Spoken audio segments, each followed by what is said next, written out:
sommes ravis de vous retrouver pour ce nouveau 20h. Bonsoir à tous. À la une de l'actualité, le paiement des impôts et taxes des contribuables relevant du régime simplifié d'imposition et du régime normal d'imposition. Le Conseil des ministres de ce jour a pris une ordonnance instituant le prélèvement bancaire comme seul moyen de paiement. Le Conseil s'est aussi penché sur les examens de fin d'année en cours. Le Centre d'oncologie médicale et radiothérapie Alassane Ouattara dispose désormais d'un centre de nutrition en cancérologie. Il a été baptisé Dominique Ouattara et c'est un don de la fondation CIFCA dont la gestion a été confiée aux femmes touchées par le cancer en vue de contribuer à leur autonomisation. Les épreuves orales du brevet d'études du premier cycle BEPC session 2024 ont démarré aujourd'hui. Pendant 4 jours, les 647 450 candidats se succéderont devant les professeurs d'anglais avec le choix d'un texte à décrypter. L'Espagne, l'Irlande et la Norvège ont annoncé aujourd'hui, mercredi 22 mai, leur décision coordonnée de reconnaître un État palestinien. Il s'agit pour eux d'entraîner d'autres pays à faire de même. Bienvenue, merci d'être avec nous sur RTI 1. Conseil des ministres présidé par le chef de l'État Alassane Ouattara aujourd'hui. Au chapitre des mesures prises, une ordonnance instituant le prélèvement bancaire comme seul moyen de paiement des impôts et taxes des contribuables relevant du régime simplifié d'imposition et du régime normal d'imposition. Cette nouvelle disposition vise à corriger les dysfonctionnements au niveau du recouvrement. Le gouvernement s'est également fait l'écho de la tenue des examens à grand tirage et envisage de rationaliser les effectifs de la fonction publique avec un projet majeur. Mahama Traoré. Recouvrir au mieux les recettes fiscales. La préoccupation était au cœur des dossiers abordés lors du Conseil des ministres de ce mercredi 22 mai. Comme solution, le gouvernement adopte une ordonnance instaurant le prélèvement bancaire comme seul moyen de paiement des impôts et taxes émanant des contribuables soumis au régime simplifié d'imposition et au régime normal d'imposition. Cette mesure vise à optimiser le recouvrement des impôts et taxes. Ainsi, cette ordonnance institue le prélèvement bancaire comme seul mode de paiement des impôts et taxes auxquels sont soumis les contribuables relevant d'un régime réel d'imposition en vue de pallier les dysfonctionnements générés par les autres modes de paiement. Cette opération est conduite par les entreprises à travers le portail e-impôt. Ça concerne en général les entreprises qui ont plus de 200 millions de chiffre d'affaires ou qui payent au moins 50 millions d'impôts.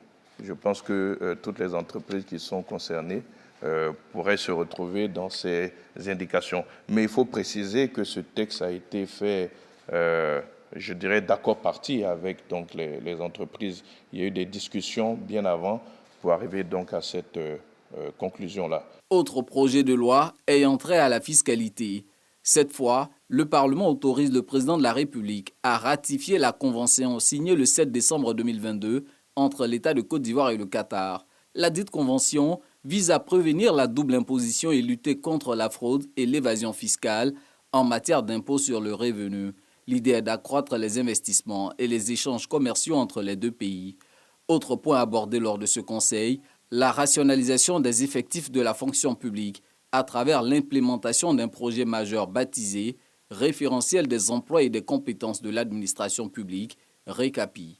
Ce document de politique nationale est destiné à déterminer et à répertorier les emplois clés de tous les ministères et les compétences associées de façon à assurer une gestion prévisionnelle des effectifs et un pilotage cohérent des politiques de valorisation des ressources humaines de l'État. À terme, le RECAPI permettra d'organiser une veille stratégique afin de détecter l'émergence de nouveaux emplois ou métiers, d'évaluer les évolutions et les changements technologiques et organisationnels qui pourraient avoir une incidence sur les exigences du travail et de définir une configuration adaptive des emplois. Le projet pilote, lancé en 2015, a permis, à mi-parcours, d'élaborer les référentiels des emplois et compétences de 7 ministères, dont le ministère en charge de l'Éducation nationale, le ministère en charge de la fonction publique, le ministère en charge du budget et du portefeuille de l'État. Aussi, le Conseil a instruit le ministre d'État, ministre de la fonction publique et de la modernisation de l'administration, ainsi que l'ensemble des ministres concernés, à l'effet de prendre les mesures idoines pour procéder à la généralisation de ce projet. Répondant aux questions des journalistes, le porte-parole du gouvernement s'est aussi prononcé sur un sujet d'actualité relatif au cas de faux diplômes décelés au niveau des douanes ivoiriennes. Il faudrait que les uns et les autres comprennent que certaines pratiques qui ont pu être tolérées des années en avant le seront de moins en moins et ne le seront plus. C'est important de le savoir. Lorsqu'en 2015, à Yamoussoukro, le chef de l'État lançait le concept de l'Ivoirien nouveau, beaucoup de gens ont cru que c'était juste des mots. Mais nous sommes en train de vivre ce concept de l'Ivoirien nouveau. Les choses sont en train de se mettre en place et les contrôles vont se poursuivre. Quand vous prenez tous les champions actuels, que ce soit Ruth Bagbi, que ce soit Koné Chek, Marie-Josée Talou, vous verrez que ce sont des jeunes qui ont maximum 30-35 ans. Ceux-là, ce sont eux qui sont en train de bâtir la nouvelle Côte d'Ivoire, une nouvelle Côte d'Ivoire de l'excellence, une nouvelle Côte d'Ivoire du mérite, qui n'a pas de place pour les fraudeurs. La fraude sera également combattue lors des examens à grand tirage qui viennent de démarrer au titre de l'année scolaire 2023-2024. Après plusieurs périodes d'ajustement du calendrier scolaire, dû notamment à la pandémie de la Covid-19, la session de 2024 marque le retour au calendrier normal des examens scolaires.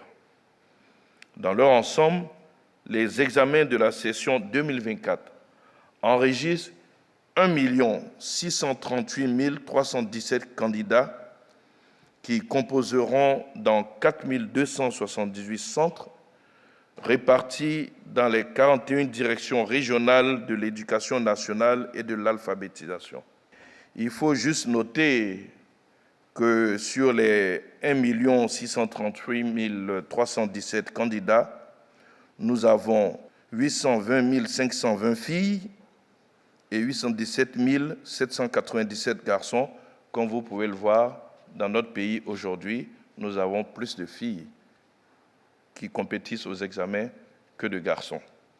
Cela montre bien entendu que la politique de scolarisation du chef de l'État, avec tous les investissements massifs qui ont été faits dans le secteur de l'éducation et la création donc d'écoles spécialisées pour les filles, de collèges et de lycées avec internat, est un véritable succès. Du 3 au 5 juin prochain, le président Alassane Ouattara est annoncé en Corée, où il prendra part à un sommet. Mais avant, ce vendredi 24 mai, il présidera l'hommage de la nation à Henri Konan Bédié, ancien président de la République. Le Centre national d'oncologie médicale et de radiothérapie Alassane Ouattara a maintenant son centre de nutrition en cancérologie. La fondation CIFCA vient ainsi permettre aux patients de pouvoir bénéficier des conseils de nutritionnistes et de diététiciens. Ce centre a été inauguré par la première dame Dominique Ouattara, dont il porte le nom. Viviane Aïma. C'est une petite averse qui a signé l'arrivée de la première dame de Côte d'Ivoire pour l'inauguration ce mercredi 22 mai du centre de nutrition Dominique Ouattara, offert par la fondation CIFCA au centre d'oncologie médicale et de radiothérapie Alassane Ouattara, CNRAO. Le ciel, pourrait-on dire, apportait ainsi sa caution à ce grand geste de solidarité à l'endroit des malades du cancer. Ce centre de nutrition vient ainsi compléter la panoplie des soins de support qui accompagnent le traitement des cancers offerts par le CNRAO. Un état de dénutrition peut entraîner deux conséquences: une baisse de l'efficacité des traitements et une augmentation des effets secondaires. Or, malheureusement, les causes de dénutrition en cancérologie sont multiples. Elles sont liées non seulement au cancer lui-même, mais elles sont également liées au traitement, avec les conséquences comme les vomissements, la perte du goût des aliments, la perte de l'appétit. Et enfin, elles sont liées à l'état émotionnel lui-même qui vient aggraver cette perte d'appétit. Construit à hauteur de 200 millions de francs par la Fondation CIFCA, dirigée par Henriette Billon, ce centre de nutrition offert au CNRAO fait partie des 250 projets à caractère social réalisés par la Fondation CIFCA au cours de ses 10 ans d'existence. Le centre de nutrition Dominique Ouattara, intégrant toutes les commodités nécessaires à son utilisation, a été entièrement financé par la Fondation CIFCA afin d'offrir un espace de restauration et de rafraîchissement aux patients et à leurs familles, ainsi qu'une cuisine ouverte qui devrait permettre aux associations de malades d'y exercer une activité de restauration afin d'accroître leurs revenus. Pourquoi avoir choisi de nommer ce centre de nutrition Dominique Ouattara? Mais tout d'abord parce que ce choix est entièrement et amplement mérité. Votre générosité que je connais depuis plus de 40 ans est particulièrement impressionnante, Madame la Première Dame. Je me souviens quand j'avais 19 ans, des cadeaux que vous faisiez aux enfants de la rue, à la rue Paris-Village. Et ce qui m'avait marqué à cet âge-là, c'était que vous exigiez, Madame la Première Dame, que ces enfants aient des gros cadeaux, du beau papier cadeau, de la même qualité que les paquets que vous donniez à vos enfants. Mais moi, je ne l'ai jamais oublié. Ça m'a marqué et j'ai toujours voulu vous ressembler parce que du haut de mes 19 ans, je me suis demandé comment on pouvait être aussi généreux. Et je suis le témoin vivant, je suis là aujourd'hui et je peux dire, Madame la Première Dame, que vous êtes notre mentor et que je n'aurais pas pu penser à une autre personne que vous pour le nom de ce centre. Endossant au nom du gouvernement cette infrastructure, le ministre de la Santé a félicité l'initiative et son impact sur la santé des malades du cancer.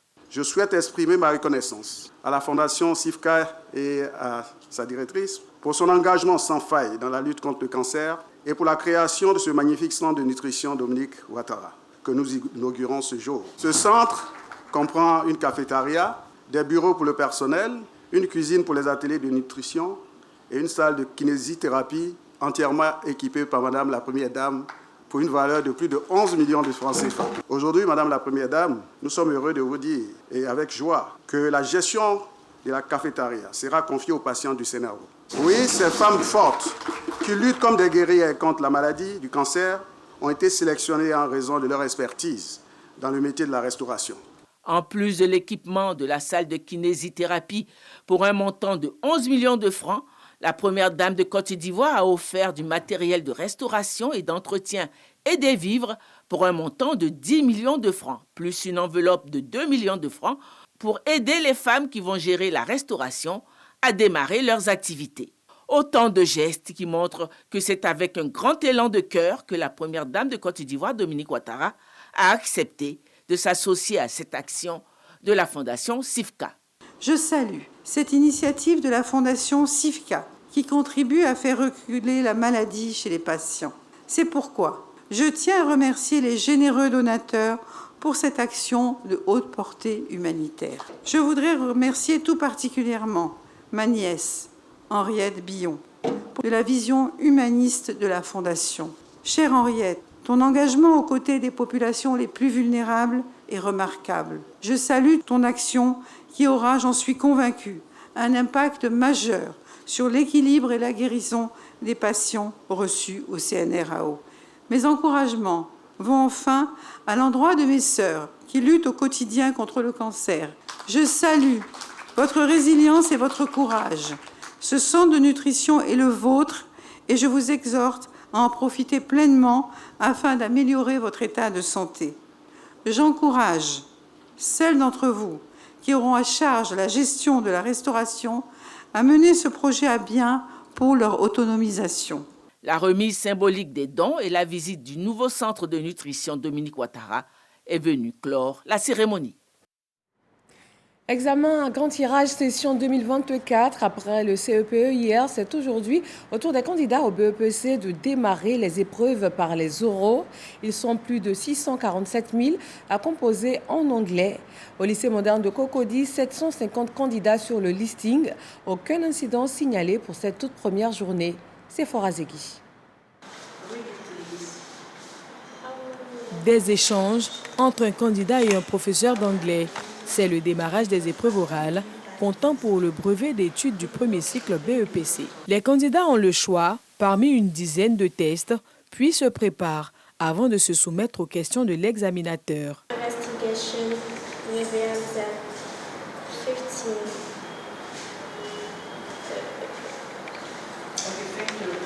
Kelly et Doris viennent de passer l'interrogatoire, toutes crispées, mais gardent espoir. Ça parle des différents types de transports en Côte d'Ivoire. C'était un peu complexe, on va dire, mais je sais que je me suis ressortie. J'ai su surmonter mon stress. Puis bon, le test, il était bien. Je suis tombée sur un test qui parle de l'agriculture. Dans la salle d'attente, les visages fermés, mais l'esprit de conquérant activé. Je suis un peu stressée, mais ça va aller. J'ai étudié la mode. Bon, j'espère tomber sur des tests parlant de la mode. Première langue parlée, avec 1,348 milliard de locuteurs dans le monde, l'anglais occupe aujourd'hui une place de choix. Il est donc impératif que les élèves se l'approprient selon les examinateurs. L'anglais devient une langue primordiale. Donc, il faut qu'on trouve les moyens d'intéresser nos enfants à l'anglais. Parce que de plus, il faut dire que ce que j'ai déjà interrogé, ce n'est pas du tout ça. Au lycée moderne de Cocody, 750 candidats sont soumis à cet examen. La chef du centre dresse un bilan partiel de cette première journée. Tout se déroule très bien. On n'a pas encore eu de problème. Les candidats sont là. J'ai eu droit à 5 interrogateurs qui sont là. Mes membres de secrétariat sont là. Pas de soucis dans mon centre. Pendant 4 jours, 647 450 candidats prendront part aux épreuves orales d'anglais. Les épreuves écrites prendront le relais du 27 au 31 mai prochain, puis les résultats seront connus le 18 juin. La journée de la fonction publique se déroule du 21 mai au 27 juin prochain.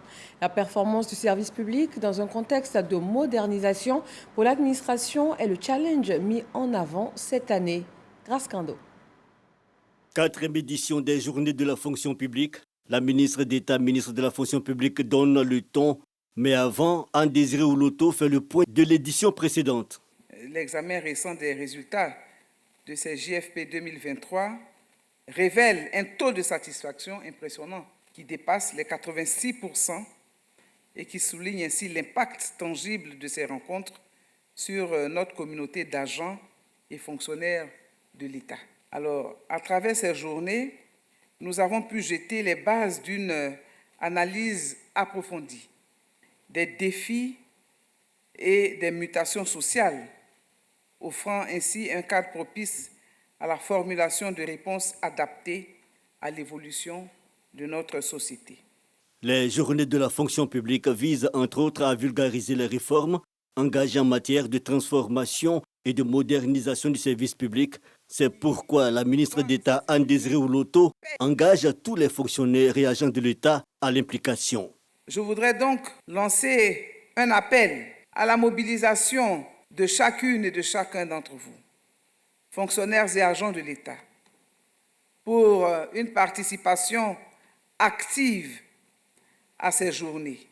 Je souhaite que ces journées 2024 soit le cadre d'analyse profonde du fruit de nos travaux, du fruit de nos réformes, du fruit de nos réflexions. J'invite tous les fonctionnaires et agents de l'État à Abidjan et dans les 10 régions retenues pour cette édition à se mobiliser à l'effet d'assurer leur présence effective à chacune des activités prévues. La 4e édition des journées de la fonction publique sera meublée de plusieurs temps forts, à savoir une conférence inaugurale autour du thème « Performance du service public » dans un contexte de modernisation de l'administration, des panels, suivis du message du gouvernement sur l'état du service public en Côte d'Ivoire, sans oublier des décorations de fonctionnaires. Débutées ce mardi 21 mai, ces journées s'achèveront le 27 juin prochain. Dans le domaine de la sécurité sociale, également, on travaille pour l'excellence. L'Association internationale de sécurité sociale se réunit à Abidjan les 22 et 23 mai. Au centre de ce forum, la lutte contre la fraude et l'amélioration du recouvrement des cotisations sociales. 123 participants venus de 24 pays planchent sur les mécanismes et aussi les bonnes pratiques pour un système de protection sociale efficace en Afrique. Serge Coléa. Prévenir la fraude et l'évasion, renforcer la conformité et améliorer le recouvrement des cotisations de sécurité sociale. La problématique est fondamentale dans l'équilibre de la gestion et dans la bonne santé financière des institutions de prévoyance sociale. Les membres de l'AISS, l'Association internationale de la sécurité sociale, mènent la réflexion. Une opportunité pour partager les bonnes pratiques et outils, notamment en matière de gestion des risques. 12 organismes de prévoyance sociale, dont l'IPS-SEGRAE, organismes hôtes, vont présenter leurs expériences nationales en matière de lutte contre la fraude et l'évasion fiscale. Il nous faut toujours œuvrer avec dévouement, professionnalisme et responsabilité pour répondre aux exigences et attentes de nos très chers assureurs sociaux avec un réel combat contre l'erreur, la fraude et l'évasion en matière de recouvrement des cotisations sociales. Le ministre de l'Emploi et de la Protection sociale salue le dynamisme des institutions de prévoyance sociale en Côte d'Ivoire. Maître Adama Kamara souligne que la lutte contre la fraude constitue une des priorités du gouvernement. Sous la haute vision du président de la République, son Excellence Alassane Ouattara, la SEGRAE et la CNPS jouent pleinement leur rôle aujourd'hui. Non seulement auprès des assurés sociaux, en leur versant régulièrement et sans discontinuité leurs prestations, mais aussi en investissant massivement dans l'économie nationale. Je voudrais donc saluer la tenue de ce séminaire technique de l'AIS qui s'inscrit dans la vision 2030 du président Alassane Ouattara, qui fait de la promotion de la bonne gouvernance et de la lutte contre la fraude un axe prioritaire. Ce séminaire, co-organisé par les bureaux de liaison de l'AISS pour l'Afrique de l'Ouest et pour l'Afrique centrale, réunit 123 participants issus de 24 pays. Dans le Tangpi, zone ouest de la Côte d'Ivoire, une campagne conduite par la direction de la police des stupéfiants et des drogues sillonne la région, précisément les villes de Mans, Biankouma et Danané. 3 étapes pour sensibiliser sur les dangers que représentent les drogues et aussi les stupéfiants, notamment le phénomène de la drogue appelée Kadhafi. Léon Brou. 2 tonnes de cannabis et 20 tonnes de médicaments de qualité inférieure saisis par la police de Mans incinérés. L'acte donne le coup d'envoi de la campagne de sensibilisation contre les drogues et stupéfiants dans la région du Tangpi, voire dans le district autonome des montagnes. Avec l'ampleur que le phénomène drogue prend, Monsieur le ministre a décidé que nous fassions la sensibilisation, nous fassions la prévention. Et donc, il nous a mis en mission à Mans, parce que Mans devient une plaque tournante du trafic à cause de son relief et aussi à cause de ses frontières. Deuxième articulation de cette campagne, la présente conférence publique. La direction de la police des drogues et stupéfiants présente les différentes formes de drogue et les dangers auxquels s'exposent les usagers de ces substances. Pour inviter les populations à dire non à la drogue, les pancartes de la police des drogues et stupéfiants ne suffisent pas. Faut-il encore le corps à corps, police, enfants, jeunes et adultes? 400 policiers investissent donc commerce, gares routières, rues et autres points de rassemblement à Mans, Biankouma et Danané. Si les policiers sont venus pour intervenir, franchement, dire à moi ici, ça nous fait plaisir. Parce que nous-mêmes, on est fatigués, on ne peut plus attraper nos enfants pour les déposer à la maison. Moi, est gâté. Il y a des meurtres partout, ça gâte notre image. Donc ce que j'aimerais dire à mes frères, d'arrêter de consommer de la drogue, d'arrêter de fumer des chichas, parce que nous sommes l'avenir de la Côte d'Ivoire. Également à Man, Biankouma et Danané, population et police ensemble pour des marches et autres activités sportives, comme pour sensibiliser sur la nécessaire collaboration entre les deux parties pour mieux combattre les drogues et phénomènes dérivés. 3 jours, 2 tandems soldés par un dîner à l'attention des retraités de la police nationale à Man. Nous quittons la région du Tongpi pour le Béquet. Le maire de Boaké sollicite l'expertise du Comité national de télédétection et d'information géographique. La planification et la gestion des projets de la commune au centre des échanges, comme nous le dit ici Grace Kando. Le ministre des Transports, par ailleurs maire de la commune de Boaké, dans les locaux du Comité national de télédétection et d'information géographique CNTG, acteur majeur de la digitalisation des territoires. Amadou Kone dit être venu solliciter l'expertise du CNTG en matière de planification de stratégie, de gestion de projets et de modernisation du processus de collecte des taxes municipales à travers le projet e-commune. Nous avons été élus il y a 6 mois maintenant. Nous constatons qu'il n'y a pas de véritable outil d'aide à la décision. Donc il est bon de viser juste d'être efficient avec les ressources qu'on a, de donner le maximum de résultats. Et donc je suis très heureux d'être ici et de voir donc, tout ce qui est développé.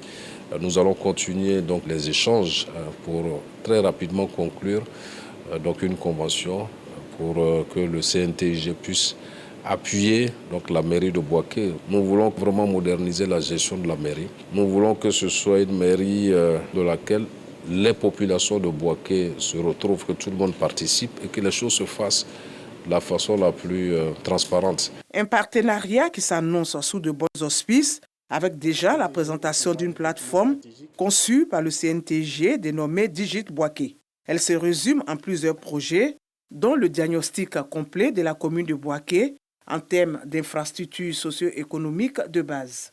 Monsieur le maire, connaissant le domaine dans lequel nous exerçons, a décidé de venir rencontrer l'équipe de CNTG pour se faire accompagner. C'est une reconnaissance et nous sommes fiers. Aujourd'hui, les grandes communes sont avec nous déjà.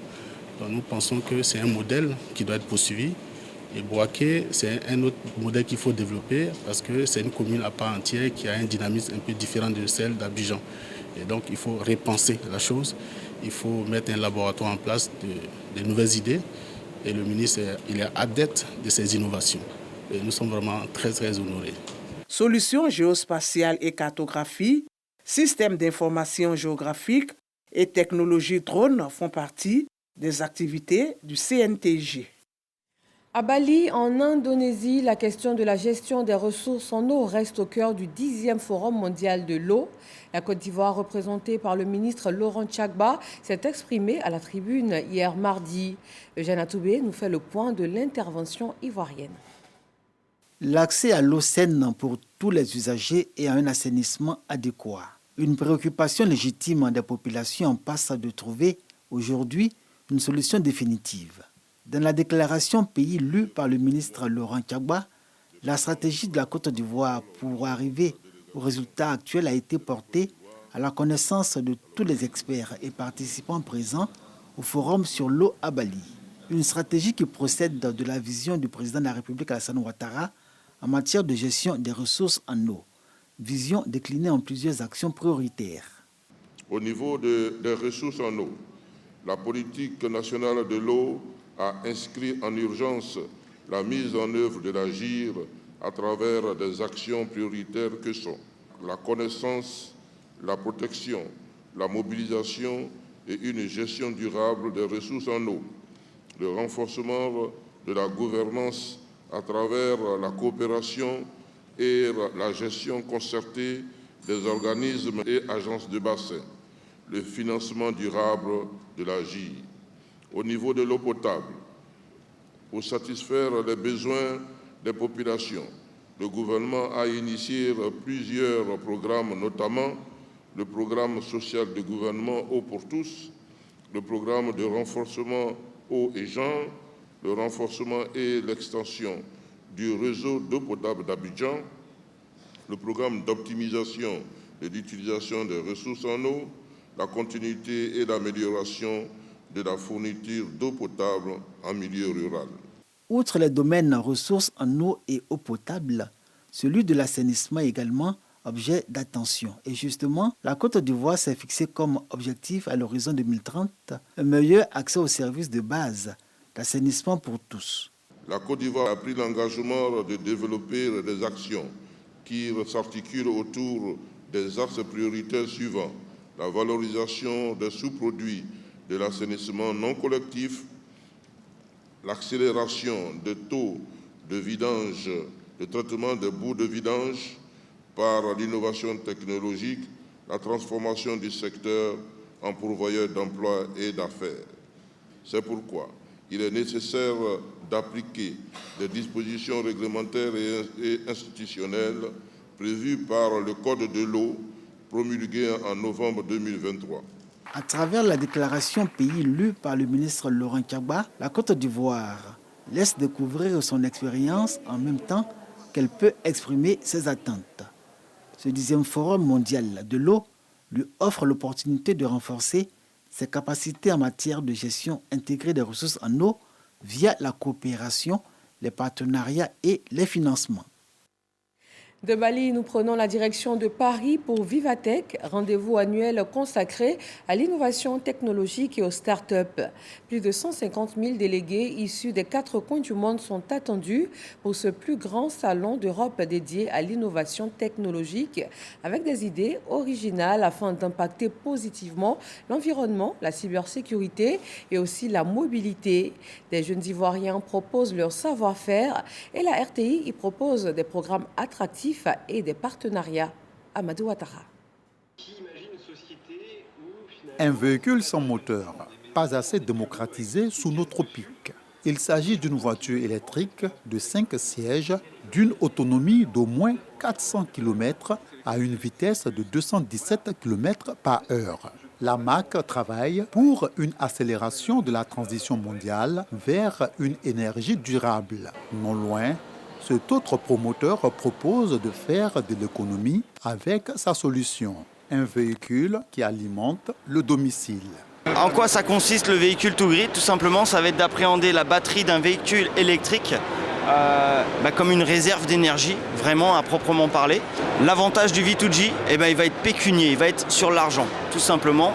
Au moment où le réseau est vraiment sous tension, où il y a beaucoup de demandes, elle est capable de détecter cette demande et en fait d'extraire certains kilowatts de la batterie, de les faire remonter vers la borne et de les renvoyer vers votre domicile. On prend un exemple chiffré, on va prendre 5 kW dans la batterie du véhicule. Chez vous, vous avez 3 kW de consommation en instantané sur de l'électrique. Il y en a donc 3 qui vont directement aller couvrir ces besoins. Les 2 qui restent, vous les renvoyez dans le réseau. Donc ça apaise les tensions et au moment où vous les renvoyez, vous les vendez. Et vous les vendez en plus au prix cher, puisqu'à ce moment-là, on a besoin d'électricité. Nous sommes à Vivatech, l'un des plus grands salons d'Europe dédiés à l'innovation technologique. À la découverte de jeux édifiants et distractifs, les enfants sont heureux d'y être. J'ai été dans un stade, dans le stade de France, mais en beaucoup plus beau. Et il y avait plusieurs choses dans le stade. D'un coup, tu te retrouvais en haut du stade. Et il y avait une vue magnifique. Et je sais pas qu'est-ce qui me prend. Je saute par-dessus. Je me retrouve encore en bas. Et voilà, c'est magnifique. Des robots utiles à la vie quotidienne retiennent également les attentions. Toujours dans la mobilité intelligente, cette entreprise japonaise propose une mobilette multitâche et moins gourmande en espace. L'idée inspire des étudiants. Ça me marque beaucoup parce que moi je suis ingénieur en mécanique, donc en fait moi je souhaite travailler là-dessus et notamment dans la transition durable. Et en fait, c'est un véhicule électrique. Donc du coup, ça participe à la transition durable et aux moyens de locomotion douce. Ça m'inspire beaucoup pour mes études plus tard. La Côte d'Ivoire est représentée à ce salon avec la fêtière de start-up CI20. En zone rurale et en zone urbaine, on a développé une technologie qui permet d'apporter de l'Internet là où les opérateurs ne couvrent pas grâce à la lumière. Donc une fois qu'on installe une ampoule qui est alimentée par le solaire, permet d'apporter de l'Internet, du contenu, de l'information et de la formation aux populations des zones enclavées. Elles ont bénéficié de l'appui du gouvernement ivoirien. ICT4Dev est une start-up qui est spécialisée dans le développement et l'intégration de solutions numériques et technologiques au service de l'agriculture. De belles perspectives s'annoncent pour notre start-up en termes de levée de fonds, en termes de marché, en termes aussi de talent. Et nous tenons à remercier l'État de Côte d'Ivoire qui a mis les moyens à notre disposition pour nous permettre d'être là. En quête de davantage de performances, la radio-télévision ivoirienne RTI est visible et attire. Comme j'ai vu RTI, j'ai dit voilà, c'est un de nos médias africains, donc j'ai voulu passer pour vous dire un coucou quoi. Et puis donner aussi mes impressions par rapport au salon. On a vu beaucoup d'innovations dans plusieurs domaines qui peuvent avoir un bon impact pour l'Afrique, notamment pour nos pays en Afrique de l'Ouest, en Côte d'Ivoire et pour Burkina Faso. Des startups qui œuvrent dans le domaine social, comment contribuer à l'approchement social, à la lutte contre la précarité énergétique. Ça, c'est quelque chose qui nous frappe vraiment en Afrique. Comment vraiment favoriser en fait, l'intégration de l'énergie dans des domaines isolés, par exemple en Afrique. La RTI en fait participe à Vivatech. On accompagne en fait les talents, mais les innovateurs ivoiriens à la conquête justement donc du monde. Donc la RTI aujourd'hui, il faut savoir que c'est une marque non seulement qui est africaine, mais qui est une marque également donc internationale parce que de plus en plus avec le digital et avec le numérique, on va plus loin. Nos contenus, nos talents, mais nos innovations et nos productions sont réellement donc aujourd'hui reçus au-delà de nos frontières. Donc il est toujours important quand même en tant que média de venir se frotter aux autres, de venir se frotter à l'innovation, continuer d'être leader dans notre domaine. En attendant les chiffres de 2024, la 7e édition de Vivatech aura été très intéressante pour les organisateurs. 150 000 délégués venus des 4 coins du monde, 300 innovations, 450 speakers internationaux et 2400 startups provenant de 32 pays. Sur la toile, près de 8 millions d'interactions cumulées, 230 000 posts publiés, c'est près de 2 fois plus qu'en 2022. L'Espagne, l'Irlande et la Norvège ont annoncé aujourd'hui, mercredi 22 mai, leur décision coordonnée de reconnaître un État palestinien. Il s'agit pour eux d'entraîner d'autres pays à faire d'eux-mêmes. Le mouvement islamiste palestinien Hamas a salué cette reconnaissance quand Israël, de son côté, a immédiatement réagi en annonçant le rappel pour consultation de ses ambassadeurs en Irlande, en Norvège et en Espagne. Et dans le même temps, ils ont convoqué les ambassadeurs de ces 3 pays au siège du ministère à Jérusalem. D'après le décompte de l'autorité palestinienne, 142 pays des 193 États membres de l'ONU ont jusqu'à présent annoncé qu'ils reconnaissent un État palestinien. Et c'est tout pour ce soir. Merci de nous avoir suivis. Demain 20h, retrouvez Kolo Koulibaly. Moi, je vous dis à dimanche. Bonsoir.